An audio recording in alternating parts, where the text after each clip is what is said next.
সম্মানিত উপস্থিতি, সম্মানিত মোহনপুরবাসী, সকলের প্রতি আন্তরিক শুভেচ্ছা মোবারকবাদ জানিয়ে আজকে এই মোহনপুর সমাজকে মাদক মুক্ত করার লক্ষ্যে আমরা প্রতিবাদ সমাবেশ এবং আমরা মিছিল মানববন্ধন করতেছি। এ পর্যায়ে মোহনপুর মদের দোকান বন্ধ বিষয়ে কিছু কথা নিয়ে আসছেন বড় ভাই মাওলানা মনিরুজ্জামান ভাই। আসসালামু আলাইকুম ওয়া রাহমাতুল্লাহ।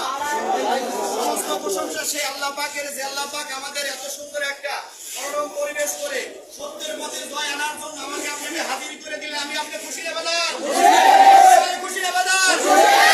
খুশি থাকলে সেই মহান তাবারক তাআলা শুকর আদায় করি সকলে আলহামদুলিল্লাহ। কায়নাত উম্মতের পাগল ভরা নবী, মদিনাওয়ালা কামলিওয়ালা ভগবানের কান্ডারি, যে নবী না হলে আমার আপনার মাথায় টুপি থাকতো না, আমার আপনার শরীরে পাঞ্জাবি